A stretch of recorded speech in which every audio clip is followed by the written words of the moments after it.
जे विद्यार्थी चॅनलवरती नवीन आहेत, अशा विद्यार्थ्यांनी चॅनलला सबस्क्राईब करा, बेल नोटिफिकेशन ऑन करा. म्हणजे लेक्चरच्या मोफत लेक्चरच्या ज्या नोटिफिकेशन आहेत त्या तुम्हाला वेळेवर मिळतील. ॲप्लिकेशनवरती डिपार्टमेंटल साठी कंप्लीट आपली बॅच चालू आहे. बॅच जॉइन करा. 100% रिझल्ट ओरिएंटेड बॅच राहणार आहे, ही लक्षात घ्या.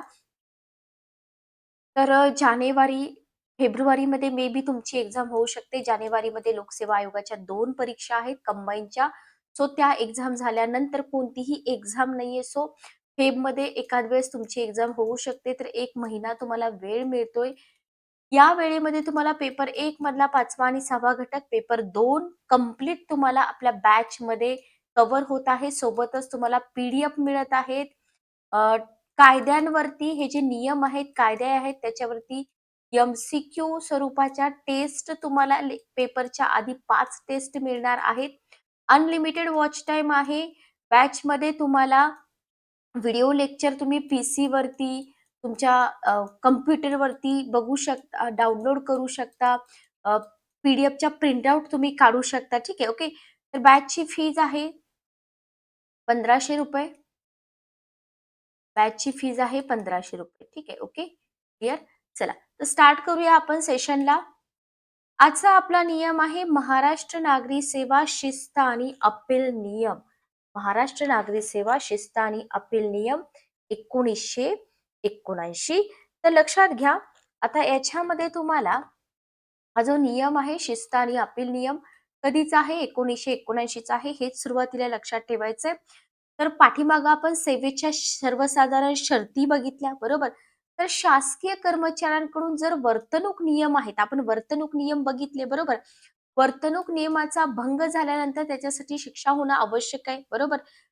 जर वर्तणूक नियम भंग झाला आणि त्याच्यासाठी काहीच दिशा नसेल, तर मग अवघड आहे की नाही, बरोबर? तर कर्मचाऱ्यांना द्यायच्या शिक्षांचे प्रकार आणि त्याची कार्यपद्धती आणि त्याच्यावरची अपील, या सगळ्या बाबींचा समावेश कशामध्ये होतोय? महाराष्ट्र नागरी सेवा शिस्त आणि अपील नियम 1979च्या नियमामध्ये होतोय. लक्षात घ्या. ठीक आहे, ओके. तर तुम्हाला सिंपल क्वेश्चन विचारला जाऊ शकतो किंवा विचारला पण जाणार नाही. पण जिथं जिथं क्वेश्चन बनताय तिथं तिथं मी तुम्हाला क्वेश्चन सांगते. ओके. नेक्स्ट बघा, आता याच्यामध्ये जे महत्वाचे नियम आहेत तेच आपण घेतोय. तर निलंबन, व्हेरी व्हेरी इम्पॉर्टंट, तुम्हाला विचारलं जाऊ शकतं. प्रत्येक वेळेस तुम्हाला ना क्वेश्चन लेंदी बनवण्यासाठी हा जो नियम आहे ना याचा उल्लेख केला जातो, की महाराष्ट्र नागरिक का केला जातो? क्वेश्चन वाचण्यामध्ये तुमचा टाइम जावा म्हणून. Okay, clear? तर जेव्हा तुम्हाला प्रॅक्टिस होईल तेव्हा इथं तुम्ही विदिन अ सेकंद त्याच्यावरती नजर टाकाल, पूर्ण वाचायची गरज नाही. तर महाराष्ट्र नागरी सेवा शिस्त आणि अपील नियम 1979 मध्ये निलंबन खालीलपैकी कोणत्या नियम क्रमांकामध्ये दिलेले आहे? ओके, तर नियम क्रमांक 4 मध्ये दिलेले आहे. त्याच्यामध्ये काय दिले बघा, एखाद्या शासकीय कर्मचाऱ्याविरुद्ध शिस्तभंग विषयक कार्यवाही करण्याची योजना असेल, ठीक आहे, किंवा तो कर्मचारी राज्याच्या सुरक्षिततेला बाधक ठरणाऱ्या कार्यामध्ये गुंतलेला आहे, असं कुणाचं मत? तर इथं मत कुणाचं इम्पॉर्टंट आहे? सक्षम प्राधिकाऱ्याचं. ठीक आहे, जर सक्षम प्राधिकाऱ्याचं मत असेल किंवा त्याच्या विरुद्ध एखाद्या फौजदारी गुन्ह्याच्या संबंधात चौकशी चालू असेल, बघा इथं 3 कंडिशन आहे. पहिली कंडिशन आहे की कार्यवाही करण्याचं योजलंय. दुसरी कंडिशन आहे की कर्मचारी जर राज्याला सुरक्षिततेला बाधक ठरण्यामध्ये कार्याला गुंतलाय, आणि तिसरं आहे जर त्याच्या विरुद्ध फौजदारी गुन्हा चालू आहे, बरोबर, किंवा चौकशी चालू असेल, तर अशा वेळी अशा कर्मचाऱ्याला निलंबित केलं जातं किंवा करता येतं. तर तुम्हाला कंडिशनवरती क्वेश्चन विचारला जातो की खालीलपैकी कोणकोणत्या बाबींमध्ये नियम क्रमांक 4 द्वारे कर्मचाऱ्याला निलंबित करता येतं? पहिला मुद्दा आहे शिस्तभंग कार्यवाही करायची योजली आहे. दुसरा मुद्दा आहे बाधक ठरणाऱ्या कार्यामध्ये गुंतल्या, आणि तिसरा मुद्दा फौजदारी गुन्ह्याच्या संबंधात चौकशी चालू आहे. ठीक आहे, हा झाला एक क्वेश्चन. दुसरा क्वेश्चन बनू शकतो की कोण निलंबित करू शकतं? ठीक आहे, एक तर नियुक्ती प्राधिकारी करू शकतो किंवा त्याचा वरिष्ठ प्राधिकारी करू शकतो, बरोबर? आणि मत कुणाचं पाहिजे? इथं सक्षम प्राधिकाऱ्याचं. तर एवढ्या 4 लाईन वरती तुम्हाला 5 ते 6 एमसीक्यू बनू शकतात. लक्षात घ्या. Okay, clear? नेक्स्ट बघा, कर्मचाऱ्यास तात्काळ निलंबित करणं आवश्यक असेल तर नियुक्ती प्राधिकाऱ्यापेक्षा खालच्या दर्जाचा अधिकारी सुद्धा निलंबनाचा आदेश काढू शकेल. क्वेश्चन करा की नियुक्ती प्राधिकाऱ्यापेक्षा खालच्या दर्जाचा अधिकारी सुद्धा निलंबनाचा आदेश कधी काढू शकेल? जर त्या कर्मचाऱ्याला तात्काळ निलंबित करणं आवश्यक असेल तर. Okay, clear? आणि त्याने ज्या परिस्थितीचा असा आदेश काढलाय ती परिस्थिती त्याने कुणाला कळवायची? नियुक्ती प्राधिकाऱ्याला कळवायची. Okay, clear? कुणाला कळवायची? नियुक्ती प्राधिकाऱ्याला ती जी परिस्थिती आहे ती परिस्थिती कळवणं इथे काय आहे? इम्पॉर्टंट आहे, लक्षात ठेवा. ठीक आहे. त्याच्यानंतर बघा मानवी निलंबन. व्हेरी व्हेरी इम्पॉर्टंट पुढचा मुद्दा आहे मानवी निलंबन. बघा एखाद्या शासकीय कर्मचाऱ्यास फौजदारी आरोपाखाली अन्यथा अटक करून 48 तासाहून अधिक काळ पोलीस कोठडी किंवा न्यायालयीन कोठडीमध्ये ठेवले असेल तर अटकेत ठेवल्याच्या दिनांकापासून त्यास निलंबित केले आहे असे मानले जाते. Very very important. बघा एखादा शासकीय कर्मचारी आहे त्याला फौजदारी आरोपाखाली किंवा अटक करून 48 तासापेक्षा जास्त टाइम लिमिटेशन लक्षात ठेवा. जर पोलीस कोठडीमध्ये किंवा न्यायालयीन कोठडीमध्ये ठेवलं असेल तर अटकेत ठेवल्याच्या दिनांकापासून निलंबित आहे असं मानलं जातं. ठीक आहे. मानवी निलंबन कशाला म्हटलं जातं? यालाच म्हटलं जातं मानवी निलंबन. ठीक आहे. Okay, clear? किंवा बघा एखाद्या कर्मचाऱ्याविरुद्ध एखादा आरोप सिद्ध झालाय, त्यास 48 तासाहून अधिक मुदतीच्या कारावासाची शिक्षा झाली असेल, त्याला अपराध सिद्धीनंतर लगेच बडतर्फ केले नसेल किंवा सेवेतून काढले नसेल तर काय होतं बघा? तर सक्तीने निवृत्त केले नसेल तर त्याच्या अपराध सिद्धीच्या दिनांकापासून नियुक्ती प्राधिकाऱ्याच्या आदेशानुसार निलंबित ठेवले असल्यास मानले जाईल. मानवी निलंबन लक्षात ठेवा बरं का. ठीक आहे. ओके. तर हे कधी काय कंडिशन आहेत ह्या आपल्याला एक्झाम मध्ये विचारल्या जातात. नेक्स्ट बघा शिक्षांचे प्रकार. लक्षात घ्या शासकीय कर्मचाऱ्यांना द्यायच्या ज्या शिक्षा आहेत ना त्याचे दोन मुख्य प्रकार आहेत. एक किरकोळ शिक्षा आणि एक जबर शिक्षा. ओके. पहिला प्रकार आहे कशामध्ये दिले? शिक्षांचा प्रकार नियम क्रमांक 5 मध्ये दिलेला आहे. एक आहे किरकोळ शिक्षा, दुसरा आहे जबर शिक्षा. ठीक आहे. किरकोळ शिक्षा ठपका ठेवणे, पदोन्नती रोखणे, नुकसानीची रक्कम वसूल करणे, वेतनवाढी रोखून ठेवणे, समय श्रेणीतील खालच्या टप्प्यावर आणणे आणि पदावनती.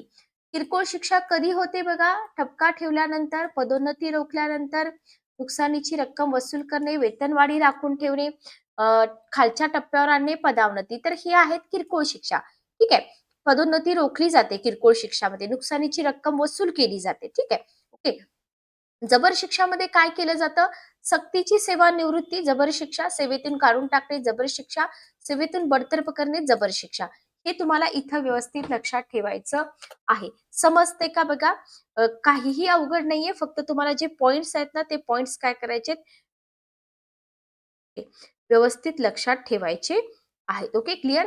तर बघा कर्मचाऱ्यास इथं लक्षात घ्या कर्मचाऱ्यास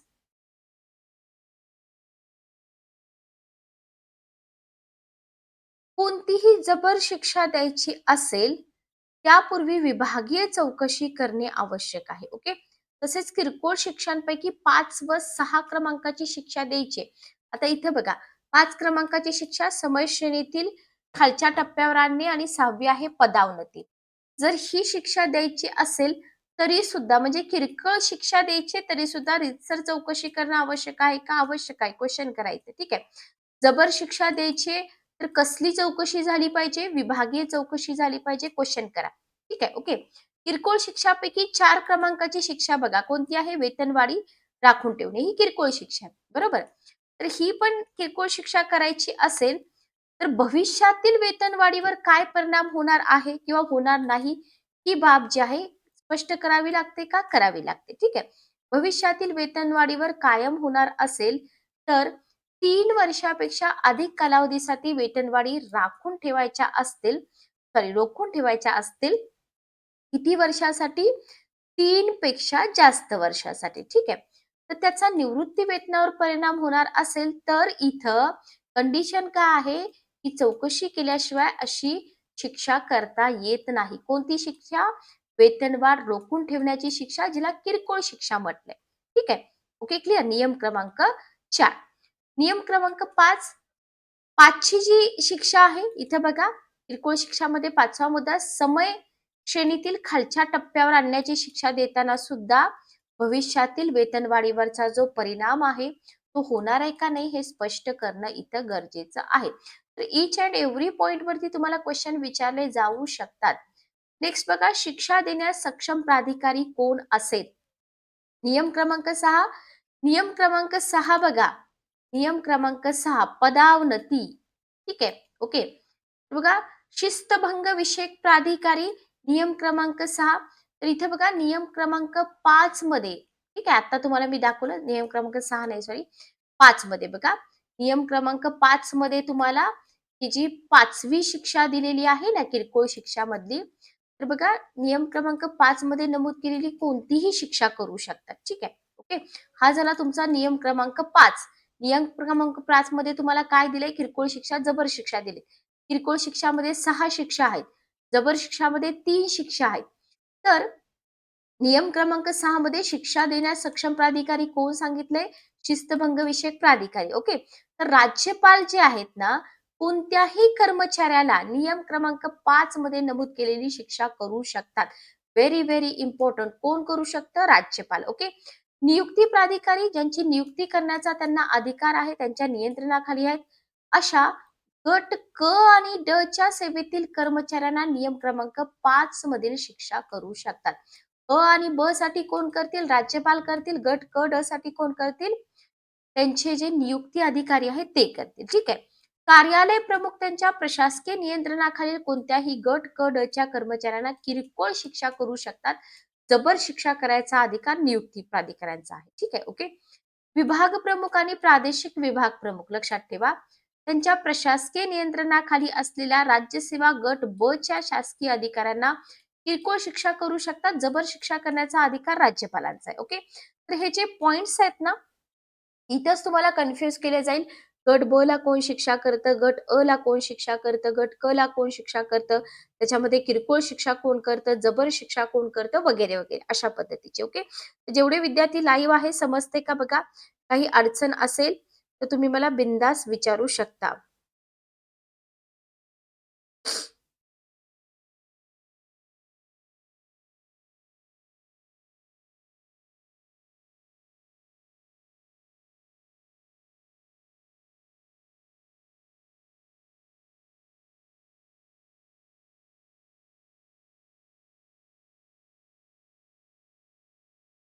चला.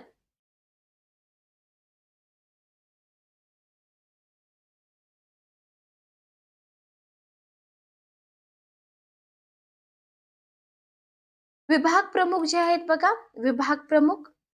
तर विभाग प्रमुख काय करतात? विभाग प्रमुख त्यांच्या प्रशासकीय गट अ चे जे शासकीय अधिकारी आहेत ना, लक्षात घ्या. गट अ चे शासकीय अधिकारी 5व्या वेतन आयोगातील 10,650 पेक्षा अधिक नसलेल्या किमान टप्प्याच्या वेतन श्रेणीमध्ये जे वेतन घेत असतील, अशा अधिकाऱ्यांना किरकोळ शिक्षा करू शकतात. तुम्हाला विचारलं जातं, की विभाग प्रमुख त्यांच्या प्रशासकीय गट अ चे जे सॉरी विभाग प्रमुख कोणाला इथं किरकोळ शिक्षा करू शकतात. ठीक आहे. ओके. क्लिअर? समजते का बघा? क्लिअर? चला. नेक्स्ट बघा, रोजगार हमी योजनेतील गैरव्यवहार. आता लक्षात घ्या, रोजगार हमी योजना जी आहे ना, तर या रोजगार हमी योजनेतील गैरव्यवहाराबाबत जर शिक्षा करायची आहे, ठीक आहे, तर विभागीय महसूल आयुक्त कोणत्याही खात्याचे गट अ मधील अधिकारी जे, आता इथं बघा 5वा वेतन आयोग वगैरे हे तुम्हाला एक्झाम मध्ये क्वेश्चन मध्ये नसेल.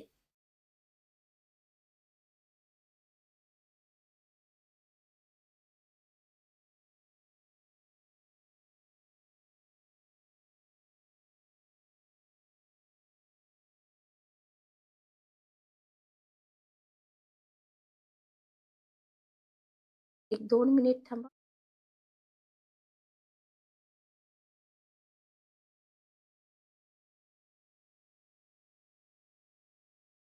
चला नेक्स्ट बघा. तर इथं तुम्हाला हे जे दिले ना, की बाबा 5वा वेतन आयोग वगैरे, तर हे तुम्हाला इथं गरजेचं नाहीये. फक्त इथं तुम्हाला एक्सप्लेनेशनसाठी दिलेलं आहे. बरोबर? एक्सप्लेनेशनसाठी. ओके. तर तुम्हाला ही जी अमाउंट आहे, ही सुद्धा कधी-कधी विचारली जाणार नाही. लक्षात येतंय? फक्त तुम्हाला जो नियम आहे त्या नियम सुरुवातीला देऊन क्वेश्चन लेंदी बनवला जातो. लक्षात आलं? तर रोजगार हमी योजना, गैरव्यवहार शिक्षा करायची आहे, तर काय कंडिशन आहे ही तुमच्या लक्षात आली पाहिजे. तिथं कोण करतं बाबा शिक्षा? किरकोळ शिक्षा केली जाते का? जबर शिक्षा केली जाते का? कन्फ्युजन. लोकसेवा आयोग तुमची एक्झाम कंडक्ट करणार आहे म्हटल्यानंतर तुम्हाला हे जे गट ब, गट क याच्यामध्ये कन्फ्युजन करण्याची त्यांची सवय असते. लक्षात घ्या. ओके. त्याच्यामुळं तुम्हाला इथं टेन्शन घेण्याची गरज नाही. जो काही भाग आहे तो व्यवस्थित करणं इथं सगळ्यात जास्त जास्त महत्वाचं आहे. ओके.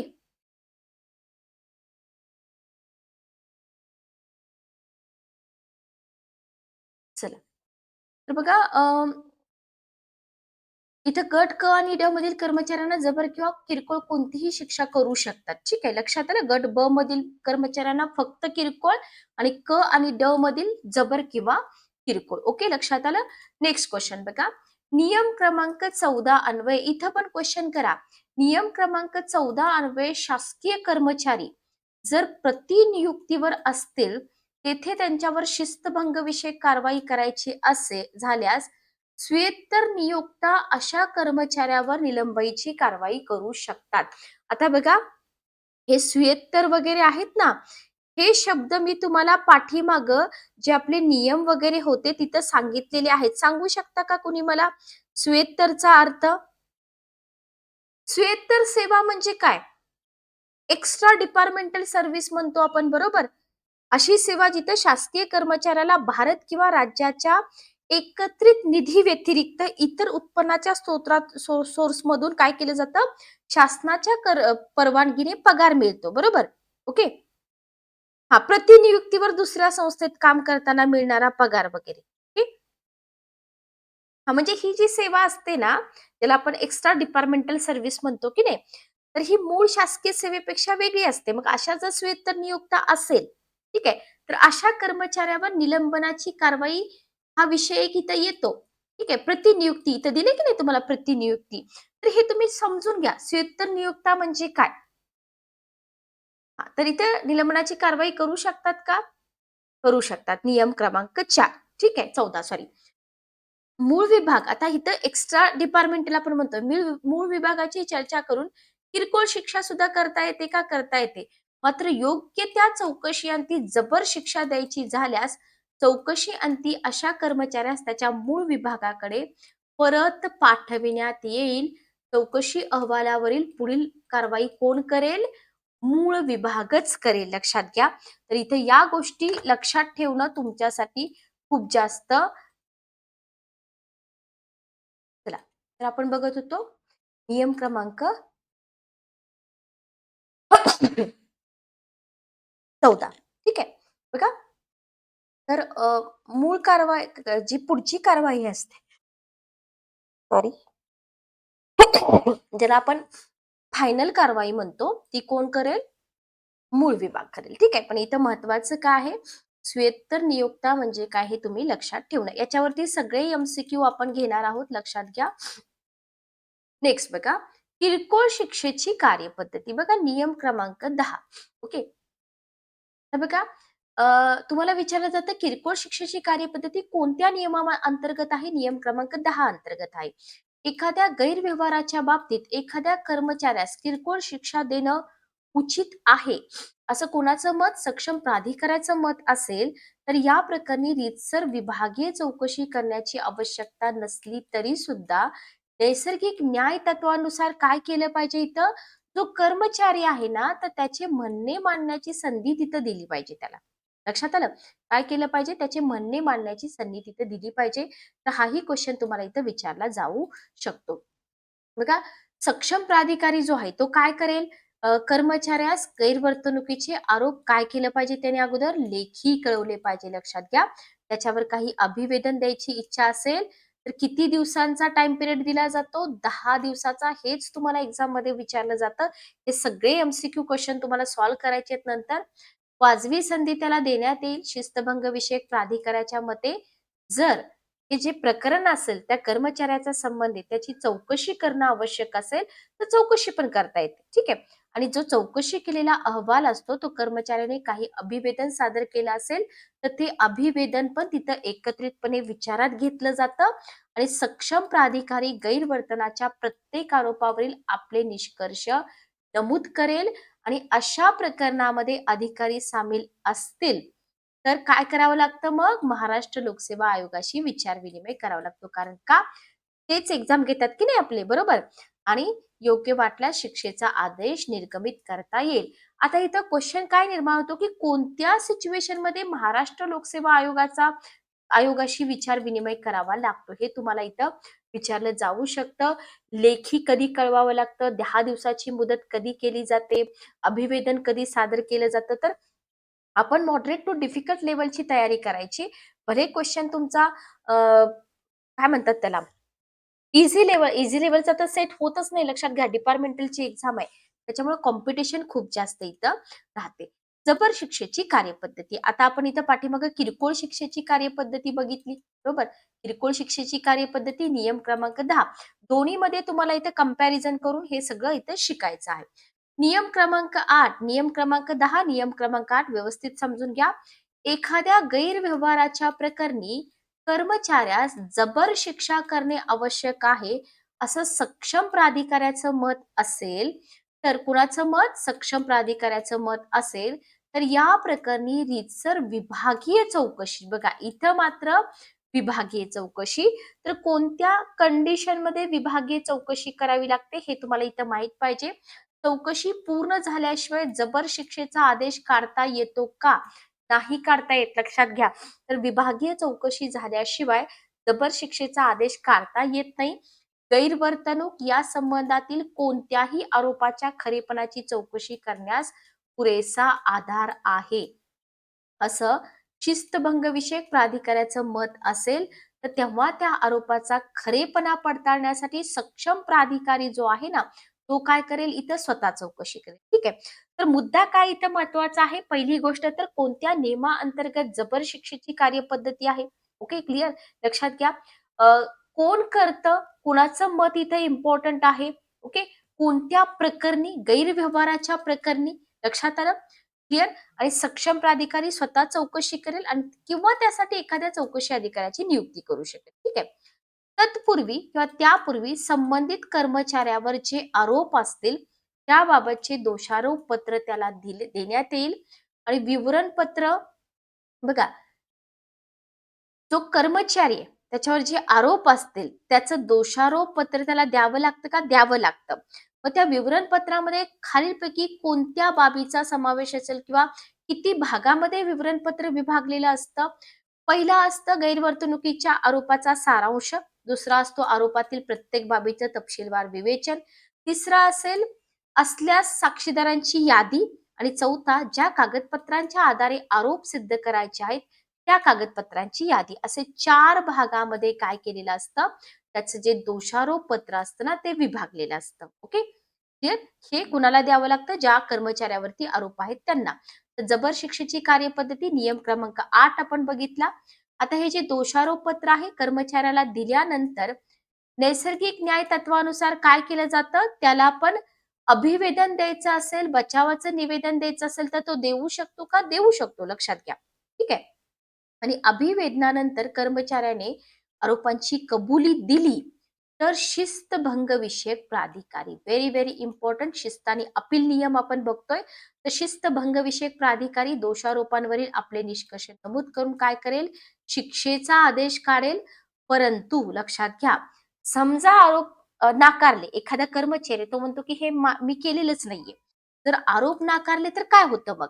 आरोप नाकारले तर एकतर पुढची चौकशी शिस्तभंग विषयक प्राधिकारी स्वतः करतात किंवा त्यासाठी चौकशी अधिकाऱ्याची नियुक्ती करतात. लक्षात आलं? क्लिअर?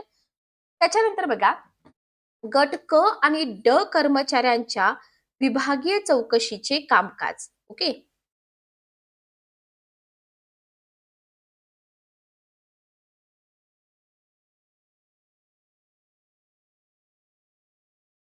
एकच मिनिट.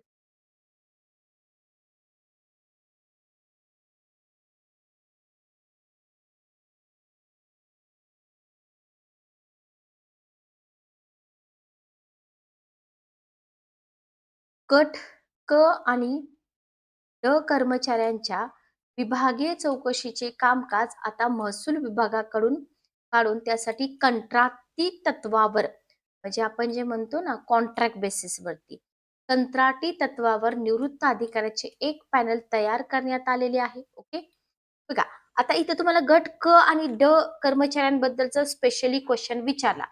काय, तर विभागीय चौकशीचे कामकाज हे जे महसूल विभागाकडून काढून कंत्राटी तत्वावर निवृत्त अधिकाऱ्यांचे एक पॅनल तयार करण्यात आलेले आहे. लक्षात ठेवा.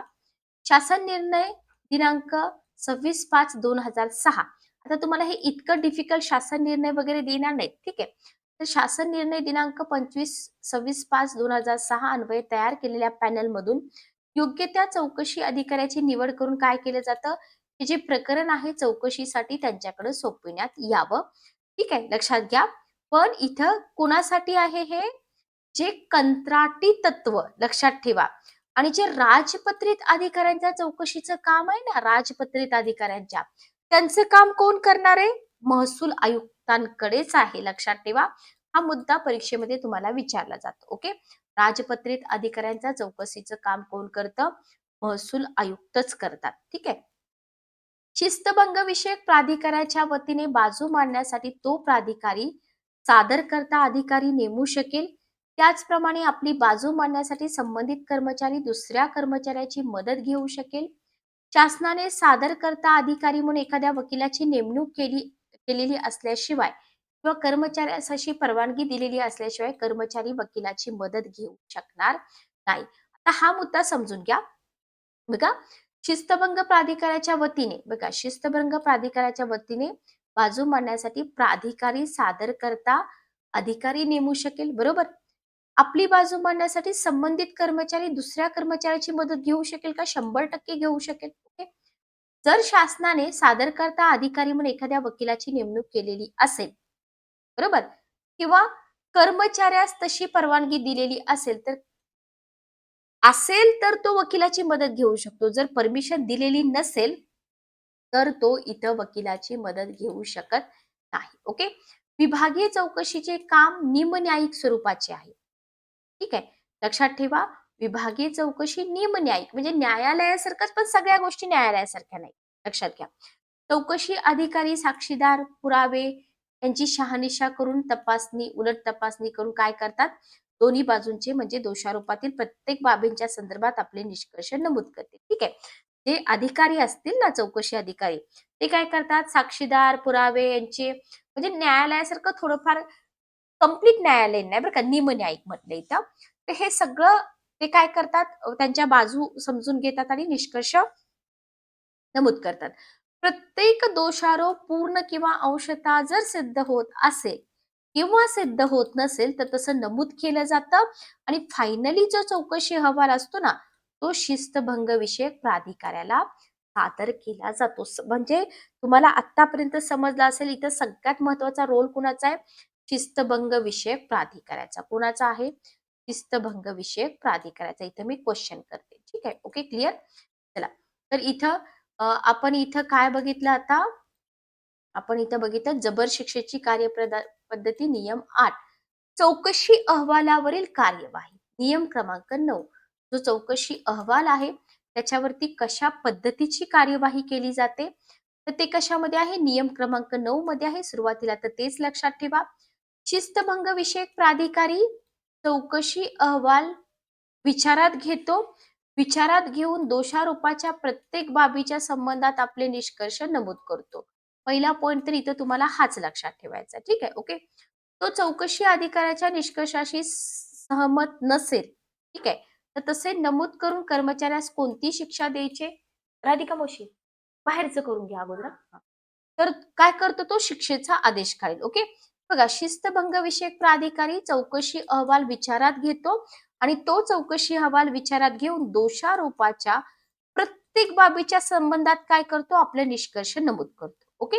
आणि चौकशी अधिकाऱ्याच्या निष्कर्षाशी सहमत नसेल तर तिथे नमूद पण केलं जातं. लक्षात आलं?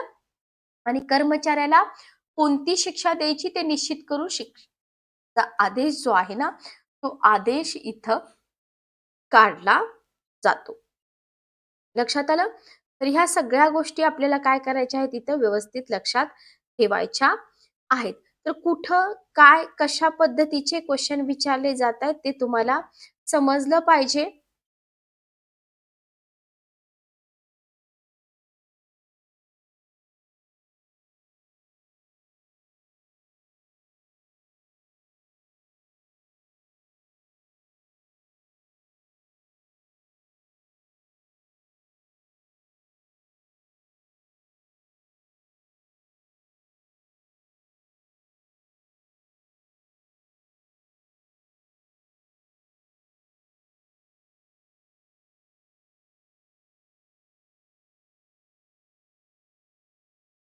चला, तर आपला पाठ चालू होता चौकशी अहवालावरील कार्यवाही. ठीक आहे, ओके. तर बघा नियम 9 जो आहे ना, तो नियम 9 इथं पाठीमागे जर आपण बघितलं, तर इथं आपण शिस्तभंग विषयक कार्य शिस्तभंग विषयक प्राधिकाराला सादर केलं जाईल वगैरे आपण बघितलं. नियम क्रमांक 9 काय सांगतो, की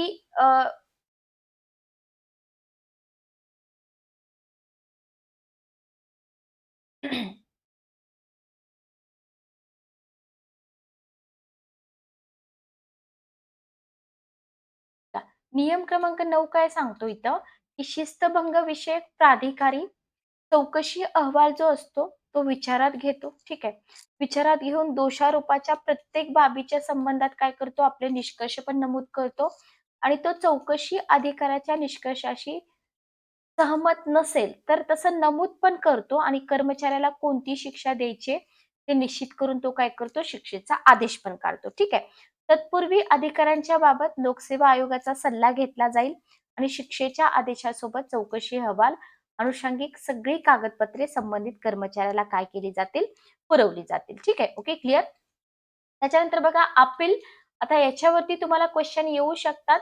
अपील नियम 18 ते 22 बघा, नियम 18 ते 22 गट अ किंवा गट ब मधील व्यक्ती तिला शिक्षा करणाऱ्या आणि शासनाला दुय्यम असणाऱ्या प्राधिकरणाने काढलेल्या आदेशाविरुद्ध कुणाकडे अपील करेल? शासनाकडे अपील करेल. व्हेरी व्हेरी इम्पॉर्टंट, इथं आयएमपी करा, लक्षात ठेवा. ठीक आहे, ओके. ज्या प्रकरणी शिक्षा देण्याचे आदेश शासनाने किंवा शासनास दुय्यम नसणाऱ्या अन्य प्राधिकरणाने काढलेले असतील, तर अशा आदेशाविरुद्ध कोणाकडे अपील करायचं आहे? राज्यपालांकडे अपील करायचं. आणि असेच क्वेश्चन तुम्हाला प्रिव्हियस विचारलेले आहेत, लक्षात ठेवा. गट क किंवा ड च्या सेवेत व्यक्ती तिला शिक्षा करणाऱ्या अधिकाऱ्याच्या निकटच्या वरिष्ठांकडे अपील करू शकेल आणि त्याच्यानंतर कोणतेही अपील करता येणार नाही. लक्षात ठेवा, इथं मला स्पेशली गट अ आणि गट ब ची कंडिशन लक्षात ठेवायची, गट क आणि गट ड ची पण कंडिशन लक्षात ठेवायची. ठीक आहे, ओके. तर अपील नियम कोणते आहेत? 18 ते 22. Okay, clear? कालमर्यादा बघा, ज्या आदेशाविरुद्ध अपील करायचा आहे असा आदेश अपीलकर्त्याला मिळाल्याच्या तारखेपासून किती दिवसांच्या आत सादर केले पाहिजे? क्वेश्चन करा. 45 दिवसांच्या आत सादर केले पाहिजे. समजा विलंबाला सबळ कारण होतं याची खात्री पटल्याशिवाय विलंबाने केलेलं अपील स्वीकारलं जाणार नाही. म्हणजे जर तुम्ही सांगितलं काहीतरी कारण आणि ते कारण खरंच तेवढं इम्पॉर्टंट असेल, तर इथं स्वीकारलं जातं, अदरवाईज स्वीकारलं जात नाही. अपील करणारी व्यक्ती आपले अपील स्वतंत्रपणे आपल्या स्वतःच्या नावाने, लक्षात ठेवा, अपीलीय प्राधिकरणाला उद्देशून करेल. मात्र ज्या प्राधिकरणाने शिक्षा दिलेली असेल, त्या प्राधिकरणाच्या मार्फतच अपील सादर करावे लागेल. असे प्राधिकरण हे अपील आपल्या अभिप्रायासह तात्काळ अपीलीय प्राधिकरणाकडे पुढे पाठवेल. लक्षात ठेवा. Okay, clear? तर ह्या गोष्टी तुम्हाला इथं लक्षात ठेवणं खूप जास्त गरजेचं आहे. त्याच्यानंतर बघा अपीलावर विनिमय. नियम क्रमांक 23 बघा, अपीलीय प्राधिकारी अपीलावर विचार विनिमय करून काय करतो? शिक्षा कायम ठेवू शकतो किंवा शिक्षेत वाढ करू शकतो, शिक्षा रद्द करू शकतो किंवा शिक्षेत कपात पण करू शकतो. तर हा जो अपीलावर विचार विनिमय नियम क्रमांक 23 आहे, हा तुम्हाला व्यवस्थित इथं लक्षात ठेवायचा आहे. लक्षात घ्या. आता इथं तुम्हाला शिक्षेत कपात करू शकतो, शिक्षा रद्द करू शकतो, हे सगळं दिले. मात्र शिक्षेत वाढ करावयाची झाल्यास अपीलीय प्राधिकारी त्या कर्मचाऱ्यास वाढीव शिक्षा करण्यास मुळातच पात्र असल्याशिवाय शिक्षेत वाढ करता येणार नाही. तर जिथं जिथं तुम्हाला काही विशेष इम्पॉर्टंट पॉइंट दिलेत ना, ते पॉइंट तुम्ही करा, कारण जे अपवाद असतात, इम्पॉर्टंट पॉइंट असतात त्याच्यावरती क्वेश्चन विचारले जातात. आता हे नियम आहेत, सो नियम क्रमांकावरती तर ऑब्व्हियसली क्वेश्चन असणार आहेत. पण याचा अर्थ असा नाही की प्रत्येक क्वेश्चन तुमचा नियम क्रमांकावरतीच असेल. ओके. नेक्स्ट बघा, पुनर्निरीक्षण आणि पुनरावलोकन. नियम क्रमांक 23, एखाद्या प्रकरणी अपील करण्यात आले नसेल, लक्षात घ्या, तरी अपीलीय प्राधिकारी कोणत्याही वेळी स्वतःहून अन्यथा कोणत्याही चौकशीचा अभिलेख मागवू शकेल. लक्षात ठेवा, आदेशाचं पुनर्निरीक्षण करून आदेश एकतर कायम ठेवेल किंवा आदेशामध्ये सुधारणा करू शकेल किंवा आदेश रद्द पण करू शकेल, किंवा एखाद्या प्रकरणात शिक्षा देण्यात आलेली नसेल तर शिक्षा देऊ पण शकतो. तर हे सगळं तुम्हाला इथं काय करायचं आहे, लक्षात ठेवायचं आहे. नियम क्रमांक 23. ठीक आहे. ओके. आणि इथं आपला हा शिस्त आणि अपील नियम जो आहे तो कंप्लीट होतो. पण लक्षात घ्या, तुम्हाला इथं याच्यावरचे एमसीक्यू अजून सोडवायचे आहेत. फक्त इथं आपण थेरी कंप्लीट केलेली आहे. जे विद्यार्थी बॅचला जॉईन झालेले नाहीयेत, बॅचेस जॉईन करा. डिपार्टमेंटल सीडीपीओ 100% रिझल्ट येण्यासाठी आपल्या VSMPSC अकॅडमीच्या ऍप वरती आपली बॅच चालू आहे. बॅचची फीज आहे फक्त ₹1500. लक्षात घ्या. आणि तुम्हाला याच्यामधून डेफिनेटली रिझल्ट ओरिएंटेड कंटेंट मिळणार आहे. आणि इथं तुम्हाला फक्त थेरीच नाही तर एमसीक्यू सुद्धा सगळे इथं तुमचे कव्हर होणार आहेत. लेक्चर, पीडीएफ आणि तुमच्या एक्झामच्या आधी टेस्ट तुम्हाला इथं अवेलेबल होणार आहे. बॅचचा कालावधी म्हणजे व्हॅलिडिटी 1 वर्ष असेल. मल्टिपल टाइम तुम्ही लेक्चर बघू शकता.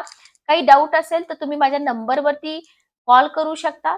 डिस्क्रिप्शन बॉक्समध्ये माझा नंबर मिळेल किंवा इथं पण मी सांगते 94 03 30 73. भेटूया आपल्या नेक्स्ट लेक्चरमध्ये. Good day, take care.